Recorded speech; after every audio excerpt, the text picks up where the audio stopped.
Salary है उसमें हमारी में जुड़ कर आ रहा है, हमारे खाते में नहीं आ रहा है, हमारे एनपीएस अकाउंट में नहीं आ रहा है, और उल्टा हम उसका टैक्स भी दे रहे हैं सरकार को।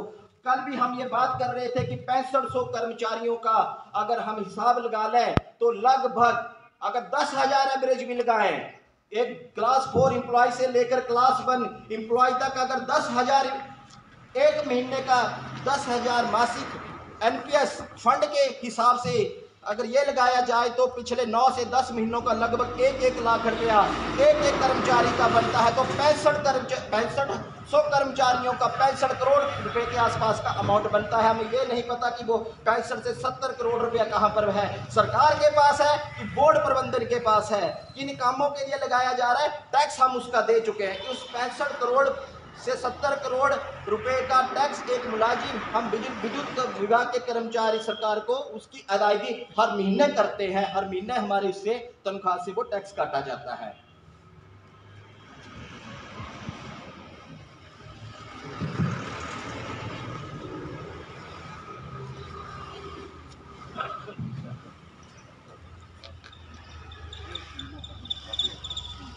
मैं हमारे employee union, state employee union जो है विद्युत विभाग के, उसके वरिष्ठ उप प्रधान जो हमारा काफी वर्षों से नेतृत्व कर रहे हैं, इंजीनियर नंदलाल जी, उनके नेतृत्व में हम यहाँ पर काफी वर्षों से संगठन में काम कर रहे हैं, उनको मंच पर आमंत्रित करूंगा। वो चंद शब्द आपके साथ या कुछ नारे आपके साथ साथियों में हौसला अफजाई के लिए यहाँ पर आपके साथ नारे लगाना चाहते हैं।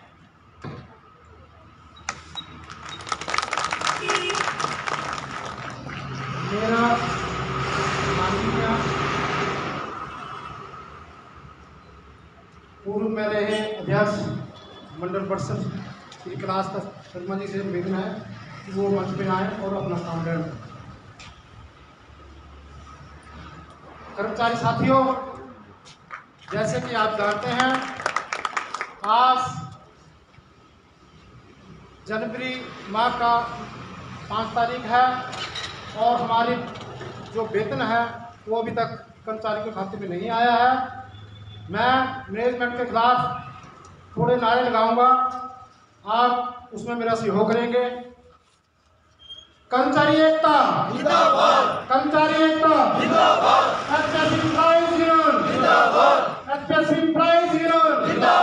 कर्मचारियों का वेतन बहाल करो, कर्मचारियों का वेतन बहाल करो, कर्मचारियों का वेतन बहाल करो,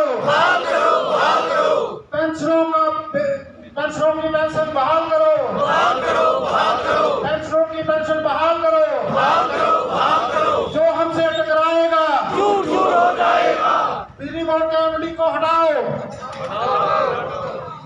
बिजली बोर्ड के एमडी को पद से हटा दो। कर्मचारी एकता आउटसोर्स एम्प्लॉय यूनियन के लिए पॉलिसी बनाओ, ठेकेदारी प्रथा बंद करो, बिजली बोर्ड के मैनेजमेंट को, बिजली बोर्ड के एमडी को पद से हटाओ, बिजली बोर्ड में स्थायी एमडी नियुक्त करो। हीरालाल वर्मा जिंदाबाद, जिंदाबाद, जिंदाबाद। कामेश मंडल शर्मा जिंदाबाद, जिंदाबाद, जिंदाबाद। एनपीएस एम्प्लॉयज यूनियन जिंदाबाद, जिंदाबाद, जिंदाबाद। धन्यवाद।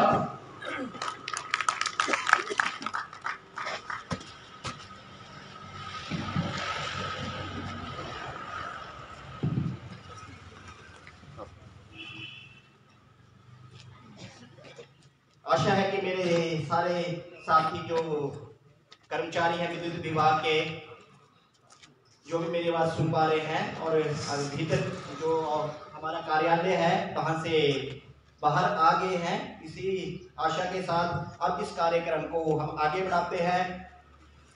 हमारे पूर्व में स्टेट यूनियन में महत्वपूर्ण पदों को संभालते हुए जिन्होंने हमारा नेतृत्व किया है समय पर, और जितने भी लाभ आज हम वित्तीय लाभ या कुछ अन्य फायदे हम विद्युत विभाग में आज ले रहे हैं, उन्हीं के अथक प्रयासों से हमें मिले हुए हैं। अब मैं उन्हें मंच पर आमंत्रित करना चाहूँगा माननीय श्री ओम प्रकाश शास्त्री जी।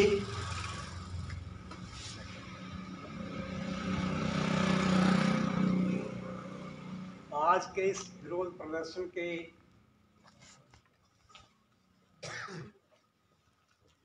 में शामिल हुए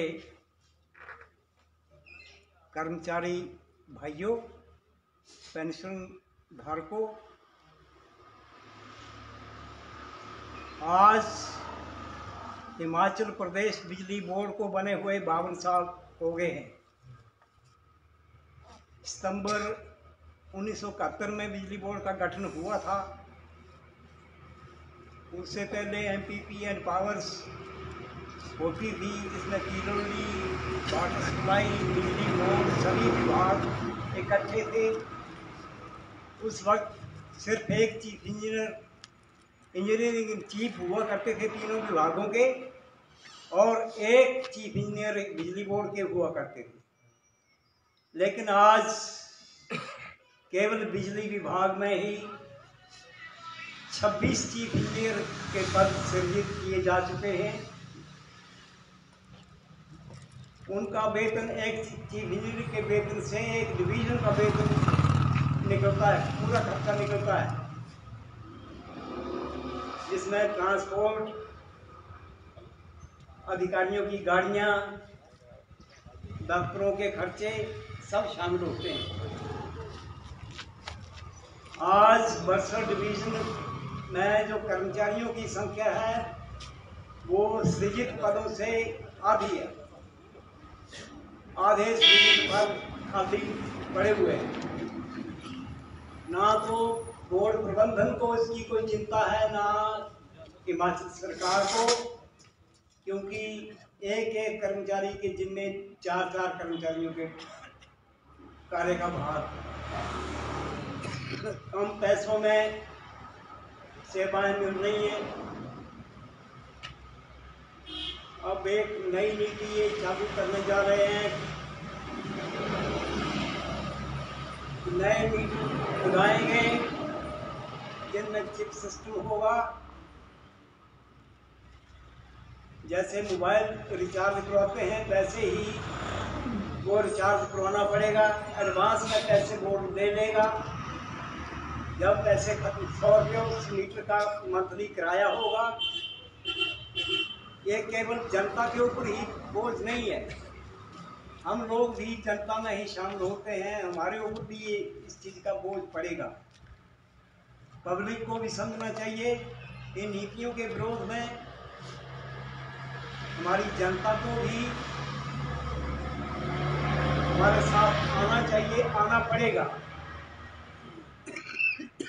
आज नहीं तो कल, जब पुराना जमाना आ जाएगा, बिजली नहीं मिलेगी, वो तो चलो आने वाला समय सबको कुछ न कुछ करने के लिए बाधित कर ही देता है। आज समस्या यह है कि जो रिटायर हुए हैं ना वो दिहाड़ी लगा सकते हैं, मेरे जैसे लोग, उनको भी रोटी के लाले पड़े हुए हैं। पेंशन से ही परिवार का पालन पोषण करते आए हैं। आज जब दुकानदारों को पता लगेगा कि इन्हें पेंशन भी नहीं मिल रही है, कर्मचारियों को वेतन नहीं मिल रहा है, तो वे उधारा सामान देना भी बंद कर देंगे। जो सरकार में बैठे हैं वो तो अपने गुलछर्रे उड़ा रहे हैं।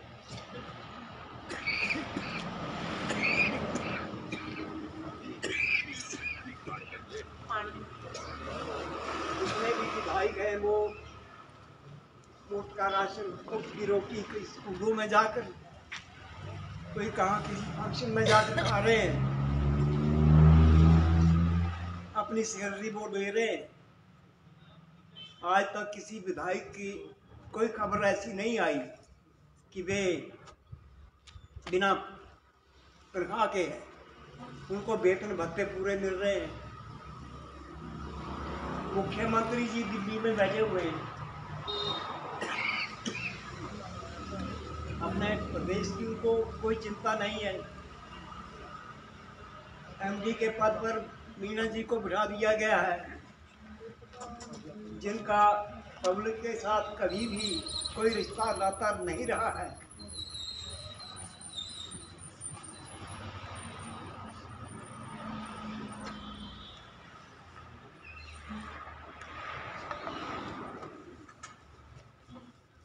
मैं इस मीडिया के माध्यम से माननीय मुख्यमंत्री हिमाचल प्रदेश श्री सुखविंदर सिंह सुक्खू जी को यह स्पष्ट शब्दों में कह देना चाहता हूँ कि जितनी जल्दी हो सके मीणा जी को इनके पद से हटाकर कहीं पशु विभाग में इनको भेज दिया जाए। इंसानों की समस्या सुनने के काबिल नहीं। ऐसा ना हो कि बिजली बोर्ड के कर्मचारी और पेंशनर बिफर जाए और इसको कुमार हाउस से गले से पकड़कर बाहर ना निकाल दें, तो इसमें सरकार की भी बेइज्जती होगी। मीणा जी की तो कोई इज्जत है ही नहीं, क्योंकि इनको हम बड़े पहले से जानते हैं। हमीरपुर में डीसी के पद पर रह चुके हैं। उस वक्त इन्होंने धूमर सरकार का भट्टा बिठाया था, अब सुक्खू सरकार का भट्टा बिठाने का एक पूरा प्रयत्न कर रहे हैं। और प्यारे साथियों, आज हम किसी एक शोक सभा को भी संबोधित करेंगे। अभी शवगृह में रखा हुआ है, उसका भी हम अंतिम संस्कार करने जा रहे हैं। बड़ी दुखद घड़ी अब बिजली बोर्ड के सामने पेश होने जा रही है, जिसका सभी लोग बेसब्री से इंतज़ार कर रहे हैं, क्योंकि हमारी पुरानी प्रथा है कि सूर्यास्त के पहले पहले ही अंतिम संस्कार कर दिया जाना चाहिए। उसके बाद किए हुआ अंतिम संस्कार जिसका किया जाता है उसकी कहीं गति नहीं होती। अगर मीणा जी की आप लोग गति चाहते हैं तो दिन में ही इनका संस्कार कर दिया जाए। इसके लिए मैं सभी से रिक्वेस्ट करूंगा। धन्यवाद। जय हिंद, जय भारत, जय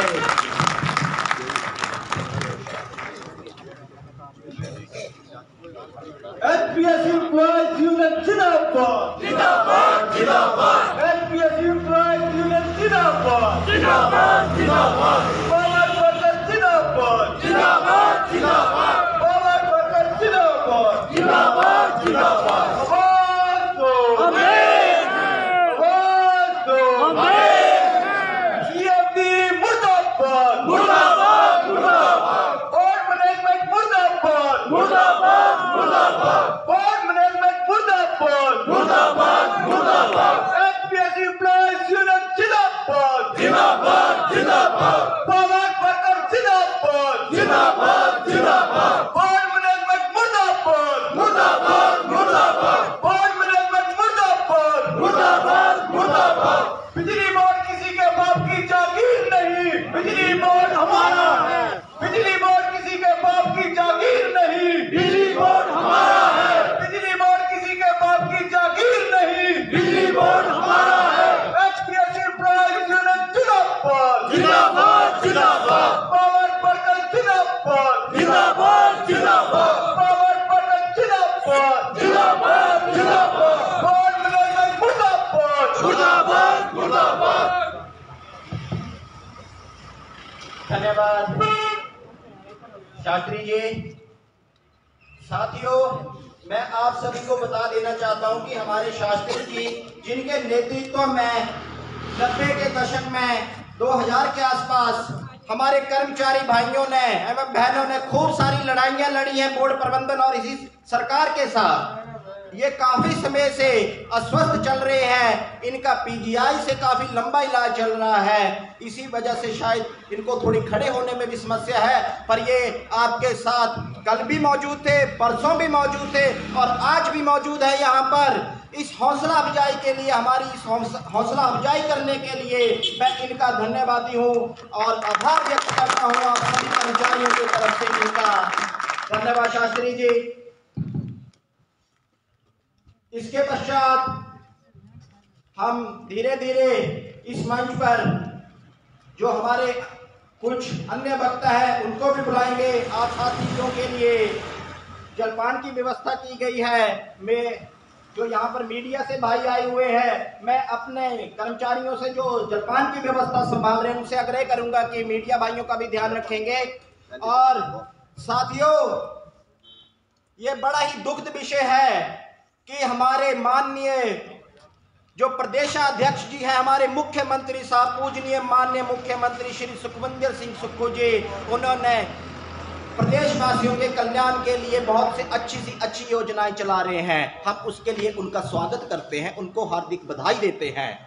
अनाथ बच्चों के लिए क्या सराहनीय कदम उन्होंने उठाया है। अनाथ बच्चों के लिए जो उन्होंने उनके लिए घर बनाने के लिए जमीन की व्यवस्था, उनकी पढ़ाई के लिए व्यवस्था की गई है, चाहे वो कोरोना काल में अनाथ हुए हैं, चाहे अनाथ बच्चे हैं, उसके लिए हम मुख्यमंत्री साहब को बधाई देते हैं। पर मुख्यमंत्री साहब, एक अनाथ बच्चे को आप घर बनाकर देंगे और हजारों हमारे बिजली विद्युत कर्मचारियों को आप अनाथ कर देंगे, उनके साथ सौतेले जैसा व्यवहार करेंगे, हमारे घर बार कैसे चलेंगे। आप अगर इस तरह का कार्य करेंगे तो हम उसके लिए आपको शुभकामनाएं नहीं दे पाएंगे, हम उसके लिए आपका निंदा करेंगे, कटु शब्दों में निंदा करेंगे। तो इसके पश्चात मैं मंच पर बुलाना चाहूँगा हमारे पूर्व में बड़सर मंडल से अध्यक्ष रहे श्री कैलाश जी, आपका मंच पर स्वागत है। आप मंच पर आए और दो से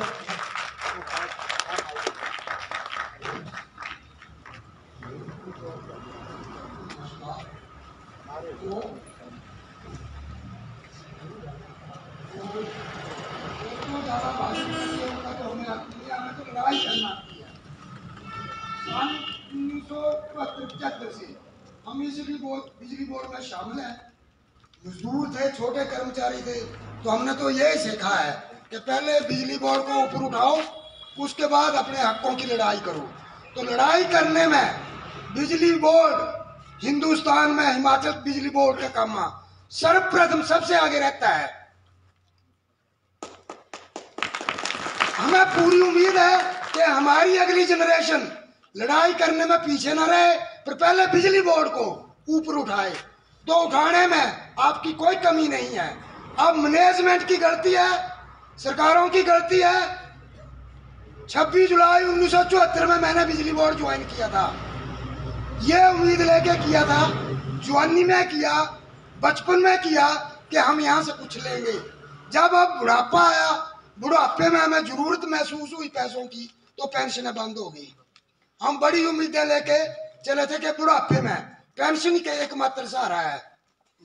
जब पेंशनें बंद हो रही हैं तो हमारे पोतरू पोतरियों की व्यवस्था भी बिगड़ रही हैं, उनकी फीसें भी देनी है, तो आपके बच्चों की भी बिगड़ रही होंगी। तो कृपया संघर्ष की नीति को इकट्ठे हो जाओ। हमारे मित्रों का ज्यादा लक्ष्य घर में रहता है, क्योंकि हम लोकल होते हैं, लोकल हम घर को नहीं छोड़ पाते हैं। जब घर को नहीं छोड़ पाएंगे तो बुरी दुर्दशा होगी। हमारे घर में हमारी कदर रिश्तेदारों में, समाज में तभी है जब हमारे पास पैसा है। जब हमारे पास 2-4 महीने पैसा नहीं आएगा तो कोई हमारी कदर नहीं करेगा।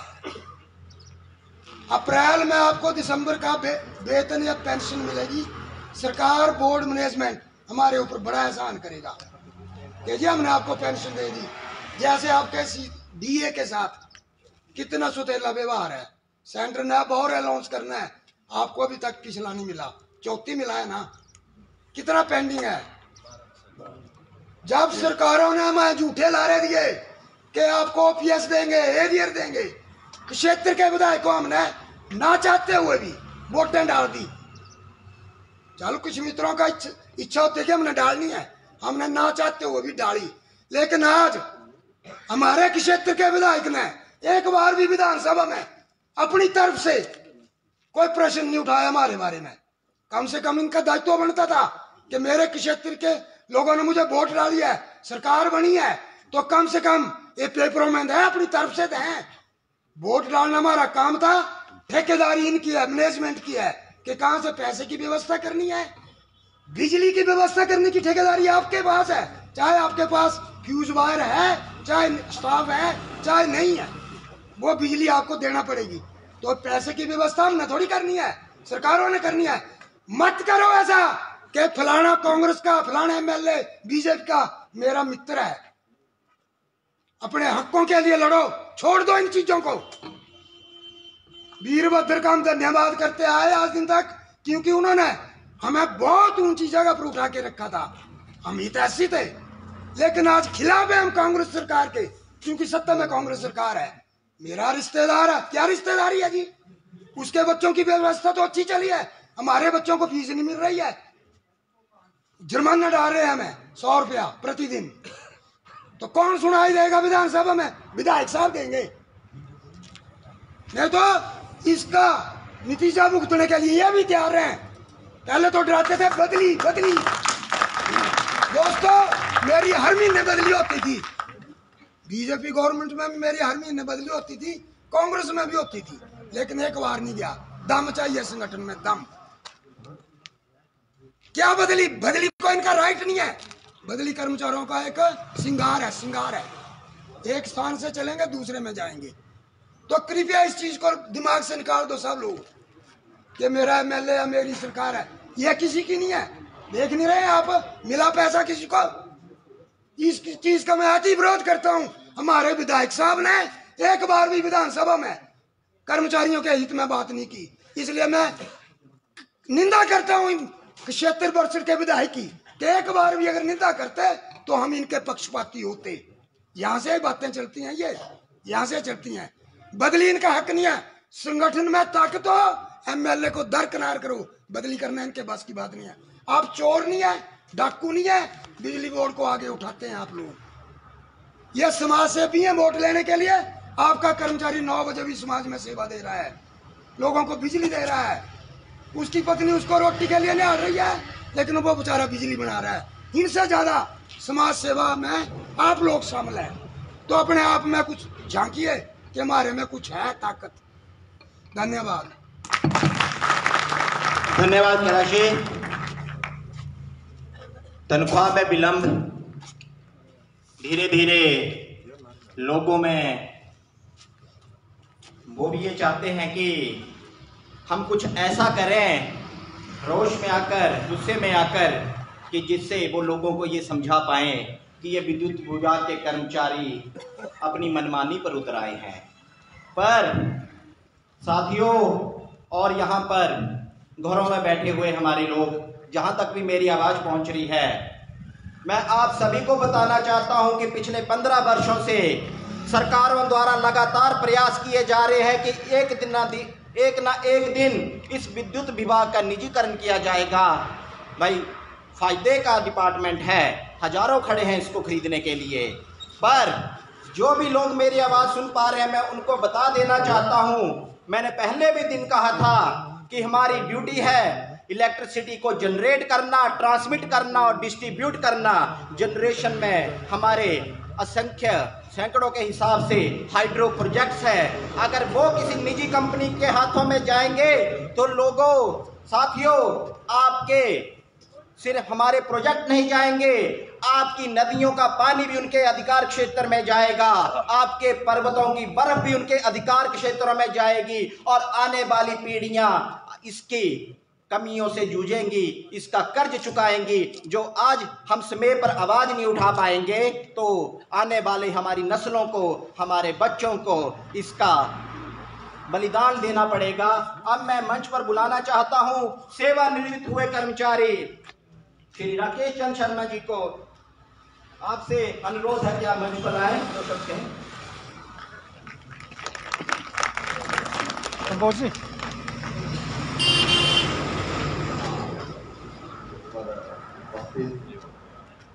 हमारे सम्मानीय पत्रकार बंधु, यहाँ पर उपस्थित हमारे मंडल के अधिकारीगण, मंडल से उपस्थित हमारे यहाँ पर सभी कर्मचारियों को, जैसा कि हम सभी को विदित है कि आज हम मुख्य उद्देश्य जो हमारा रहा है वो दिसंबर 2023 का वेतन एवं पेंशन जो कि हमारे कर्मचारियों एवं पेंशनरों को नहीं मिल पाया है, तो उसके विरोध में ये हमारा मुख्य जो संघर्ष है वो चल रहा है। लेकिन इसके साथ साथ मैं ये भी बताना चाहता हूँ कि वर्ष 1 जनवरी 2016 से हमारी कर्मचारियों को रिवाइज पे स्केल भी मिला हुआ है। रिवाइज पे स्केल की फिक्सेशन अधिकतर कर्मचारियों की आज तक संभव नहीं हो पाई है। वो कर्मचारी अभी ओल्ड पे स्केल में यानी वर्ष 2016 से पहले का वेतन 31% डीए के साथ ले रहे हैं, जबकि अधिकतर हम लोग जिनका रिवाइज पे स्केल हो चुका वो 34% डीए के साथ ले रहे हैं। और केंद्र सरकार ने अब डीए 46% अपने केंद्रीय कर्मचारियों को दे रखा है, जबकि हिमाचल प्रदेश की सरकार ने 34% डीए दिया है। 12% डीए अभी भी हमारे कर्मचारियों का अभी तक ड्यू है। वो तो सभी की एक साझा डिमांड है, सभी वर्गों के कर्मचारियों की एक साझा डिमांड है। लेकिन बिजली बोर्ड एक बहुत अच्छी बॉडी थी जो कि अपने कर्मचारियों को पहले एक्स ग्रेशिया दिया करती थी, बोनस दिया करती थी, और यहाँ तक कि 2000 से पहले बिजली बोर्ड से पैसा उधार लेकर अपने वित्तीय काम भी चलाया करती थी। अपने फाइनेंस में भी पैसा जमा करके वो अपनी जरूरतों के हिसाब से अपने काम भी चलाया करती थी। लेकिन आज हमें समझ नहीं आ रहा है कि ये कितना बड़ा कमाऊ पूत, कल भी परसों भी मैंने कहा था कि इतना बड़ा कमाऊ पूत जिसकी अपनी एक रेगुलर इनकम है, रेगुलर पैसा है अपना जो हर्ष में कमाता है, वो आज अपने कर्मचारियों को ना तो पेंशन दे पा रहा है, ना उनका रेगुलर वेतन दे पा रहा है। तो ऐसे कमाऊ पूत का हमें क्या लाभ है, हमें क्या लाभ मिला भाई? इतना बड़ा इंफ्रास्ट्रक्चर हमारे जो यहाँ पेंशनर हैं जो कि 80-85 साल के भी हैं, 70 साल से ऊपर भी हैं, 60 साल से भी ऊपर हैं, उन्होंने रेगुलर पहले दैनिक वेतन भोगी के रूप में काम किया। उसके बाद वो रेगुलर हुए, रेगुलर होने के बाद उन्होंने एक स्थायी नौकरी की। और ये जितनी ऊंची ऊंची पहाड़ियां हैं, इतने ऊंचे ऊंचे पर्वत हैं, इनके ऊपर मैनुअली पोल ले जाकर, मैनुअल सामान को ले जाकर इन्होंने कार्य को अंजाम दिया और एक 100% इलेक्ट्रिफिकेशन का एक पूरा चार्ट जो है वो उन्होंने तय किया और हर घर तक इन्होंने बिजली पहुंचाई। एक बहुत बड़ा काम हमारे भाइयों ने किया। तो उसमें हर सभी जितने भी लोग सेवानिवृत्त हैं उन सभी का सहयोग रहा है। आज अगली जो पीढ़ी है वो इस काम को बड़े सुचारू रूप से चला रही है। वो भी देख रही है कि ये काम अच्छे ढंग से चले ताकि इसमें कोई खामी न रहे।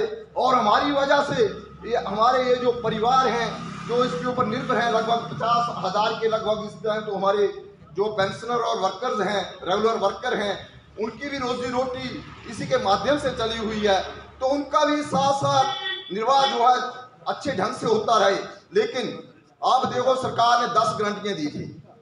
हिमाचल प्रदेश सरकार जब दिसंबर माह 2022 में सत्ता में आई तो 10 गारंटियों को लेकर चली थी। उनमें एक गारंटी सभी विभागों को ओपीएस देने की थी। तो उसमें एक विभाग हमारा बिजली बोर्ड भी है, तो बिजली बोर्ड को भी ओपीएस देनी थी। लेकिन सरकार ने देखो, आज माननीय मुख्यमंत्री महोदय ने भी कई आश्वासन दिए, कई बार कई मंचों से डिक्लेयर किया कि ओपीएस जो है वो निरंतर दे दी जाएगी, अभी दी जाएगी, कल दी जाएगी, परसों दी जाएगी। कभी सर्विस कमेटी की मीटिंग हो रही है, कभी कोई मीटिंग हो रही है। लेकिन बोर्ड मैनेजमेंट मुख्यमंत्री के कहने पर भी उस मीटिंग को करने में कामयाब नहीं हो पाया है और आज तक वो ओपीएस का लाभ जो है वो इस बिजली बोर्ड में नहीं मिल पा रहा है। वो यह एक ऐसी व्यवस्था है जो कि मुख्यमंत्री का कहे नहीं मानती है, जो मुख्यमंत्री के आदेशों को नहीं मानती है। उस व्यवस्था का क्या लाभ जो है आम लोगों को मिल पाएगा? तो इतनी बड़ी व्यवस्था जो आज डगमगा रही है, तो उस व्यवस्था के बारे में भी हमें सोचना होगा कि हमारे साथ वायदे तो किए जाते हैं, लेकिन जब उनको निभाने का टाइम आता है तो हम कोई ना कोई बहाना लेकर, कोई ना कोई एक्सक्यूज लेकर पीछे हट जाते हैं। तो इन सभी बातों को जो है हमें सोचना होगा। उसके बाद हमारे आउटसोर्सिंग के कर्मचारी हैं, आउटसोर्सिंग वाले को 10,000 रुपये के लगभग 2013 में, लगभग 2012-13 में ये लोग रखे गए थे। उसमें लोगों ने सोचा था कि कुछ समय के उपरांत हमारी कोई ना कोई नीति बनकर हम एक बिजली बोर्ड में एक रेगुलर कर्मचारी के रूप में कार्य करेंगे और हमारे परिवार का एक अच्छा जो है वो निर्वाह होगा। लेकिन आज तक इन कर्मचारियों को कुछ नहीं हो पाया। ये लोग निरंतर कंधा से कंधा मिलाकर हमारे बिजली विभाग में अपनी सेवाएं निरंतर दे रहे हैं और हर तरह का कार्य जो भी इनको दिया जाता है उसको एक बड़े अच्छे ढंग से ये लोग करने में सक्षम हैं। फिर भी इनके बारे में आज तक सरकार की कोई पॉलिसी नहीं है, कोई ये इस तरह का कार्य नहीं है। तीसरी बात ये है कि आप लोग जब देखें कि हमारे बिजली बोर्ड में कुछ काम ऐसे होते हैं जिन कार्यों की अभी तक कोई जरूरत नहीं होती है। जैसे हमारे सामने ये देखो इतने बड़े पैनलों का एक ढेर लगा हुआ है। विद्युत बोर्ड में इतने बड़े पैनलों का एक बहुत बड़ा ढेर लगा हुआ है। इस ढेर के लिए अभी तक सबस्टेशन जो है मेरे ख्याल में एक दांदड़ू में बनना है, एक सलौनी में बनना है, एक उधर मैड में है। तो इन सबस्टेशनों की तो मुझे अभी तक इनका कार्य तो अभी पूरा नहीं हुआ। तो पैनलें कहाँ रखे जाएंगे, कैसे रखे जाएंगे? कौन सक्षम अधिकारी है जिसने इन पैनलों को खरीद लिया? लोगों को देने के लिए तनख्वाह तक नहीं है, लेकिन इतने बड़े बड़े पैनल, करोड़ों रुपए के पैनल तो हमारे एक ही डिवीजन में पड़े हुए हैं। बाकी डिवीजनों में आप जाकर देखो कि ये बाकी डिवीजनों में कितने बड़े पैनल पड़े होंगे। तो ऐसी ऐसी छोटी छोटी बातें हैं जिनकी वजह से हमारा ये जो विभाग जो है वो कर्ज के तले चला हुआ है, क्योंकि हमारे सक्षम जो जिनके पास परचेजिंग पावर है या बड़े बड़े अधिकारी हैं, उन्होंने ऐसे अनाप मटीरियल खरीद के रखा है जिसकी वजह से जो है वो पैसा हमारे विभाग के पास नहीं है। उनको एक बहाना मिल रहा है कि हमारे पास पैसा नहीं है। तो हम मैनेजमेंट से एमडी जो महोदय हैं वो भी एक्सटेंशन पे चले हुए हैं, उनके पास फ्यूल या ट्रिपल चार्ज है, तो वो अलग अलग विभागों को देखते हैं और अलग अलग विभागों को देखने से उनको बिजली बोर्ड को देखने के लिए समय प्रॉपर नहीं मिल पाता है। और वो जब कभी आते हैं तो ऐसे बड़े बड़े ऐसे फैसले कर लेते हैं, कभी दफ्तर बंद कर दो, कहीं ऐसा कर दो, कहीं वैसा कर दो, लेकिन जो किसी के ट्रांसफर कर दो, कहीं पोस्टें खत्म हो जाएं। तो लेकिन उससे पहले तो ये काम जरूरी है कि हमने इस विभाग को चलाना कैसे है, किस तरह से चलाना है और इसका जो लोग इसमें कार्य कर रहे हैं उनके रेगुलर पे का, उनकी रेगुलर पेंशन का या बाकी जो हमारी इनकम सोर्स हैं उनको हमने डेवलप कैसे करना है। जो मुख्य बातें हैं उनके ऊपर हमारा ध्यान न होकर हम जो है वो अनाप शनाप बातों की ओर चल रहे हैं। तो हम मैनेजमेंट से और भारत और हिमाचल सरकार से फिर भी आशा करते हैं कि जल्दी से जल्दी हमारी पेंशन को बहाल किया जाए, हमारी पे को बहाल किया जाए और ये फिजूल खर्ची है विभागों में, चाहे वो स्मार्ट मीटर के नाम पे है। स्मार्ट मीटर 10,000 रुपये का स्मार्ट मीटर है और उस मीटर को लगाने से उसके घरों में रोशनी कहाँ आ जाएगी। आज इंदौर की न्यूज़ लगी हुई है कि उनके घरों में लगाने के लिए एक बिजली का मीटर 500 रुपये का मीटर नहीं है। आज हम बात स्मार्ट मीटर की कर रहे हैं लेकिन मीटर हमारे पास 500 रुपये का नहीं है। तो जब ऐसी बातें हैं जिसके माध्यम से हमने लोगों को घर में रोशनी करनी है, वो चीज़ हमारे पास नहीं है। किसी का मीटर बदलना है, खराब मीटर है जिससे हमें रेवेन्यू आना है, खराब मीटर से तो रेवेन्यू आएगा नहीं। तो जब उससे रेवेन्यू आना है तो वो मीटर भी हमारे पास नहीं है। तो कैसे ये विभाग जो है उन्नति करेगा, कहाँ से पैसा आएगा, कैसे आएगा? 125 यूनिट फ्री बिजली की बात है, फ्री बिजली भी हम दे रहे हैं लेकिन उसका सरकार ने जो हमें सब्सिडी के रूप में जो विभाग को पैसा ट्रांसफ़र करना है उसको हम ट्रांसफ़र करने में असमर्थ हैं। तो कहते हैं कि हमारे पास साधन नहीं है, हमारे पास पैसा नहीं है। आजकल हमारे पास जो है वो पैसे की बहुत ज़्यादा कमी है। ये छोटी छोटी बातें हैं, जब तक इन बातों का समाधान नहीं करेंगे और विभाग को अच्छा बनाने के लिए पुरजोर मेहनत नहीं करेंगे। हमारा भी एक ध्येय रहना चाहिए कि हम भी कोई काम करें तो ईमानदारी से करें, अच्छे तरीके से करें। ऐसा काम ना करें कि हमारा 5 रुपए का नुकसान के बदले हम विभाग का 100 रुपए का नुकसान करके बैठ जाएं। कई बार ऐसे होता है व्यक्ति अपने 5 रुपए के लाभ के लिए विभाग का 100 रुपए का नुकसान करने के लिए तत्पर रहता है। मेरी जेब में 5 आ जाए, विभाग चले जाए 100 रुपए के पीछे। तो ऐसी बात हमारे मन में नहीं होना चाहिए। जैसे हम अपने घर को संभालते हैं, घर में देखते हैं एक एक पैसा कहाँ से जुड़ता है, कैसे हमारी जेब में आएगा, उससे हमारा परिवार चलेगा। हमें विभाग को भी इसी तरह जांचना चाहिए, परखना चाहिए और उसी तरह विभाग की सेवा करनी चाहिए। तभी हम समृद्ध बन पाएंगे। जब तक हम अच्छा कार्य नहीं करेंगे, ईमानदारी से काम नहीं करेंगे, तब तक विभाग भी अपने कार्य में सफल नहीं होगा। तो इन्हीं बातों के साथ मैं फिर ये सरकार से मांग करता हूँ कि ये जो अस्थायी प्रबंध निदेशक हैं, इनके जगह पर स्थायी निदेशक जो है वो नियुक्त किया जाए। इस निदेशक को तत्पर अपने पद से हटाया जाए और एक नया निर्देशक देकर इस विभाग को कार्यक्रमती के पथ पर ले जाया जाए और हमारे कर्मचारियों का जो भी पेंशन और जो भी हमारी रेगुलर पे है उसको जल्दी से जल्दी दिया जाए, क्योंकि हमारे घर का भी चूल्हा तभी जलेगा जब हमें कुछ मिलेगा।